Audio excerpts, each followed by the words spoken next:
Eh, buenos, buenas, sean bienvenidos todos.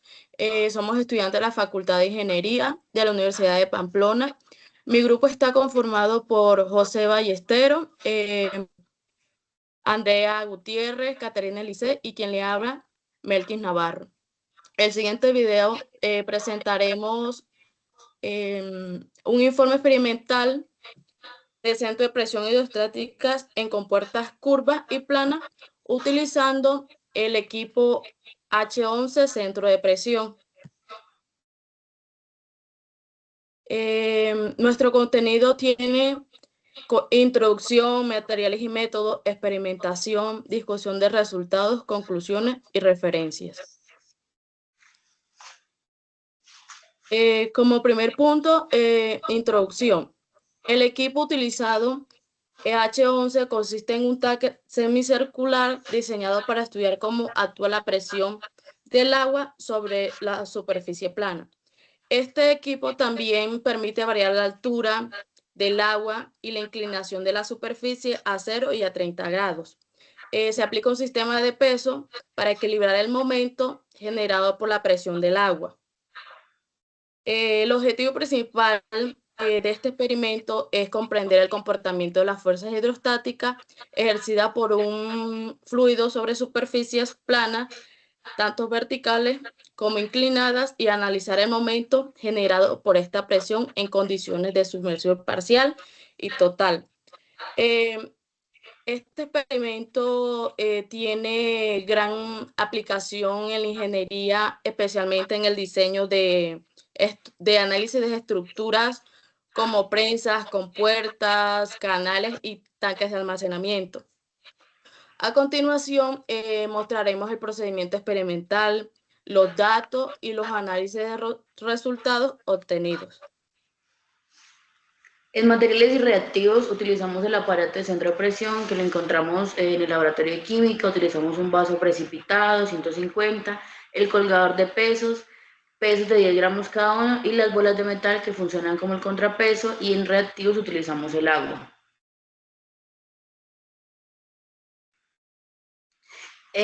Para la práctica, lo primero se calibró el aparato de centro de presión ajustando las alturas de los tornillos que funcionan como pies niveladores del artefacto.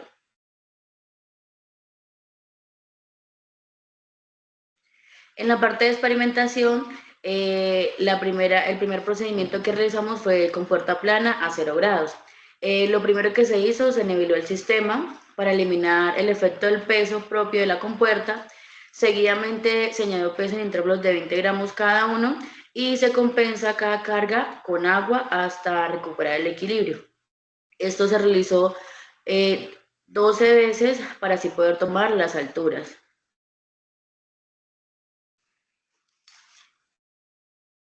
En compuerta curva de 0 grados se nivela nuevamente la línea 0 del equipo, después se agrega agua hasta que alcanza la superficie curva, y para corregir el desnivel se hace mediante adición de peso al colgador. Seguidamente se añaden pesos en intervalos de 20 gramos cada uno y en cada incremento se le adiciona agua para mantener el equilibrio del sistema. Nuevamente se realizan 12 mediciones y seguidamente se le toman las alturas a cada uno.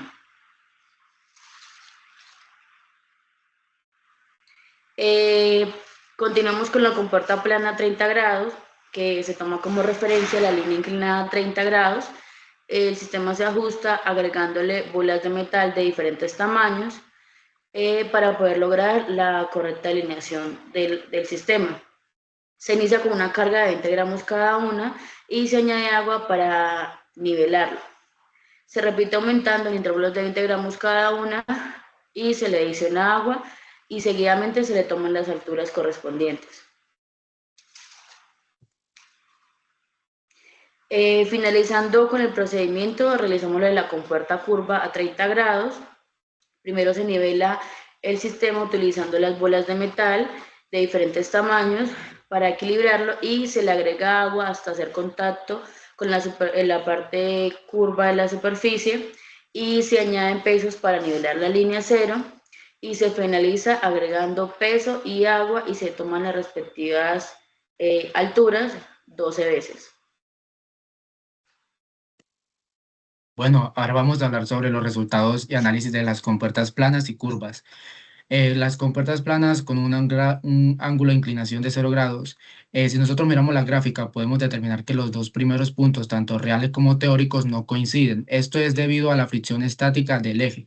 Al inicio, al utilizar unas cargas livianas, la fuerza que empuja la compuerta, o sea, el agua, es muy débil, dando así que para poder vencer el rozamiento del pivote se le tocó agregar más agua de lo necesario para equilibrarlo. Sin embargo, ya después de los 60 gramos, el sistema pues se estabiliza y describe suavemente una curva descendente, y la pendiente se vuelve tanto uniforme y no presenta cambios bruscos en la gráfica.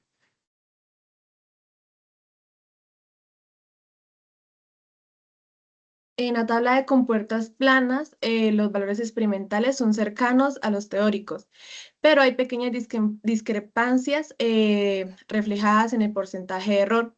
Aunque al principio los porcentajes de error fueron altos, pudo ser debido a que el agua hace tan poca fuerza en el equipo, no alcanza a reaccionar bien, o sea, una limitación experimental.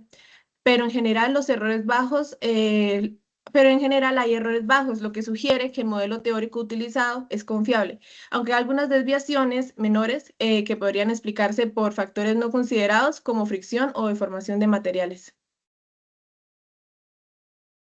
Ahora vamos a hablar sobre las compuertas planas con un grado de inclinación de 30. Si nosotros miramos la gráfica, podemos ver que es una curva suave descendente, y esto refleja una estabilidad hidráulica sin cambios abruptos. También, al igual que la primera gráfica, podemos determinar que mientras menor sea la altura, mayor va a ser el momento. Sin embargo, también hay unas ligeras separaciones de lo real con lo teórico, que esto lo podemos atribuir a los errores del paralaje y no a fallas a fondo en el equipo. Para la tabla de compuertas planas de ángulo de 30 grados, con la primera masa hubo una inestabilidad. El error vuelve a ser alto de 20,78%. Esto se podría deber a que con muy poca agua, la tensión superficial y la fricción del pivote afectarían gravemente la medición, ya que a partir de los 40 gramos el error cae casi de repente a 0,23%. Y para el resto de la tabla se mantiene sumamente estable, oscilando entre el 0,6 y 4,4%. La inclinación de 30 grados reduce la fuerza efectiva de las pesas, pero cambia la geometría del empuje del agua, requiriendo niveles de llenado distintos. A pesar de la inclinación a partir de los 40 grados, los datos reales concuerdan casi a la perfección con la teoría hidrostática. En las compuertas curvas con un grado de inclinación de 0, podemos interpretarla de dos maneras. La primera es que se debe principalmente al movimiento de agua cuando se le agregan 20 gramos en 20. Al nosotros equilibrar la balanza de manera visual, cualquier pequeña oscilaciones en el sistema, va a generar algunas variaciones, por eso una están por encima que la otra. También, si nosotros miramos la gráfica teórica con la gráfica real, podemos decir que desde el inicio hubo un pequeño error en el momento de calibrarla. Esto quiere decir que el brazo no quedó totalmente calibrado, sino que presentó una ligera inclinación por debajo del punto de equilibrio. Esto, al momento de generar o de agregarle el agua, se utilizó menos agua de lo requerido. En la tabla de compuertas curvas con un ángulo de 0 grados, en esta tabla se pudo observar un error humano muy evidente en la agitación o la lectura del instrumento en la zona del peso de 400. Se registró una altura de 70 milímetros, y en la fila de 420 gramos se registró una altura de 72 milímetros. Esto está mal, ya que la altura mide la distancia desde el pivote hasta la superficie libre del agua. Nosotros lo que hicimos fue aumentar la masa de 400 a 420 en el platillo. Lo que necesitábamos era introducir más agua al cuadrante para equilibrar el sistema. Al haber más agua, el nivel sube, lo que significa que la altura debe disminuir obligatoriamente. Físicamente, lo que tenemos es imposible que el agua haya bajado y aumentado al meter más carga. Este dato está mal leído, causó que el error de esta fila se disparara normalmente un 20,31%.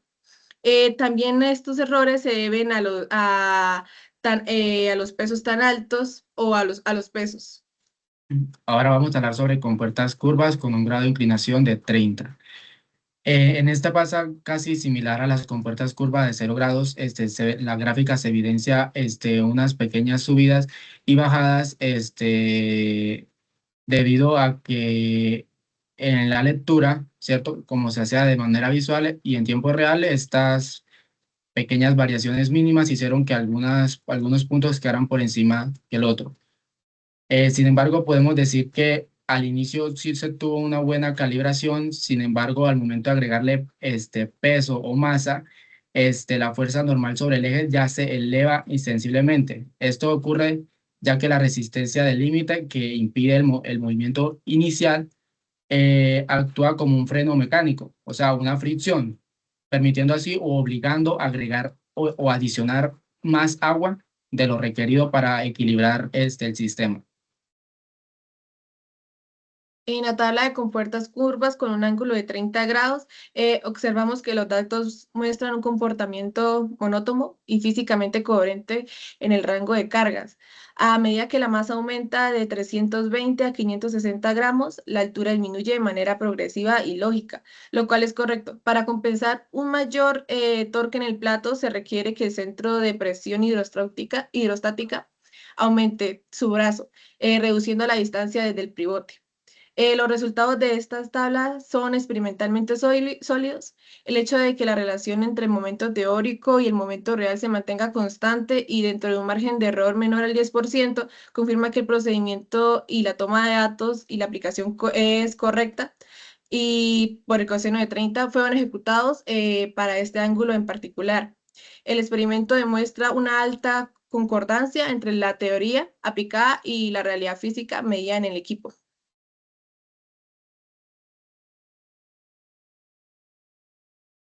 Como conclusiones tenemos, primero, la práctica confirmó que los resultados teóricos y experimentales presentan gran similitud. Válido el comportamiento de las presiones hidrostáticas sobre las superficies planas. Se evidenció que en el momento hidrostático varía según la altura del agua y la inclinación de la compuerta, presentando errores mínimos durante el experimento. Los resultados experimentales presentaron comportamientos similares, confirmando la validez del análisis hidrostático en las compuertas curvas. Las diferencias que se observan entre las curvas se debieron principalmente a la oscilación de agua y pequeños errores de calibración y lectura. La práctica demostró una correcta validación. Es importante la calibración del equipo para obtener mediciones más precisas y cercanas a las teóricas o a la teoría. Como referencia, en las que utilizamos son las que se muestran en pantalla. Muchas gracias.